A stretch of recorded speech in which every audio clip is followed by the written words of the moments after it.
அனைவருக்கும் வணக்கம். இப்போ நம்ம குறுங்காடுகள், அதாவது புதர் தாவரங்களை பத்தி நம்ம பார்க்கலான் இருக்கோம்.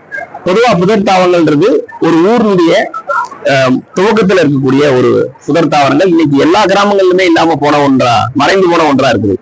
பொதுவா ஒரு ரெண்டு வகை சொல்லுவாங்க. ஒண்ணு இலையுதிர் காடு, இன்னும் பசுமை மர காடுகள். ஒரு பழங்குடியினர் மக்கள்கிட்ட கேட்டோம்னா அந்த காடுகளை பொறுத்தளவு 96 வகையான காடுகளை சொல்றாங்க.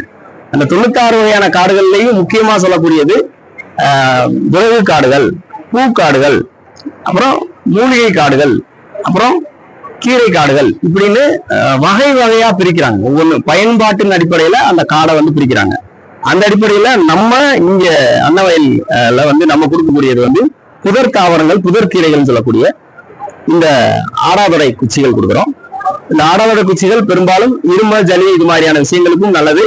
அதே மாதிரி நம்முடைய அண்டை உயிரினங்கள், நம்ம பக்கத்துல வரக்கூடிய அண்டை உயிரினங்களுக்கு பாதுகாப்பு கவசங்களா புதர் தாவரங்களா இருக்குது. அதே மாதிரி நம்ம வீட்டுல வைக்கக்கூடிய கிழங்கு குச்சிகள், இதுவும் அரிய வகை ஒன்று. அடுத்து பாத்தீங்கன்னா இன்சுலின் செடி, இதுவும் புதர் தாவரங்கள்ல ஒண்ணு. சீந்தல் கொடி பார்த்திருப்பீங்க. இது பொற்சீந்தல் கொடி. பொதுவா கொடிகளா அங்கங்கே இருந்து நிறைய உயிரினங்களுக்கு பாதுகாவலனா இருக்குது. அடுத்து மாயன் கீரை. மாயன் கீரை பொறுத்தளவு நிறைய யூடியூப்ல நிறைய விஷயங்கள் வரும். இது பொதுவா கீரைகளிலேயும் ஆஃப் ஆயிலிங் சொல்லக்கூடிய அரைவேக்காட்டு உணவுகள் தான் பாக்குறோம். இது முழுமையா ரொம்ப பால் வர்றதுனால இதை நல்லா உடைச்சு நல்லா கழுவி பயன்படுத்தணும். ரெண்டாவது இதனுடைய பயன்பாடுன்னு பாத்தீங்கன்னா முக்கியமா அதிகமா வேக்காடு கொடுத்து சாப்பிடக்கூடிய ஒரு கீரையா இருக்குது. இந்த மாதிரியான புதர் தாவரங்களை வளர்க்கறது மூலமா இந்த உயிரின சமன்பாடுன்னு சொல்லக்கூடியது, ஒரு காட்டுல ஒரு தவளை இருக்கு. தவளைக்கு உணவுன்றது கொசுவினுடைய முட்டைகள். அப்ப இன்னைக்கு கொசு பெருக்கத்திற்கு காரணம் தவளைகள் இல்லாததுன்றது மாதிரி இது ஒரு உதாரணம் தான். இது மாதிரி நம்முடைய அருகின உயிரினங்கள் செய்யக்கூடிய நமக்கு நன்மை பெறக்கூடிய சில பல விஷயங்கள் இன்னைக்கு மாறி போயிடுச்சு. அருகின உயிரினங்களுடைய சமன்பாட்டிற்காக புதர் தாவரங்களை வளர்த்தெடுக்கணும். அந்த காடுகள்ல வரக்கூடிய பயன்பாட்டு அடிப்படையில காட்டு வகைகளை பிரிக்கணும்னு சொல்றோம்.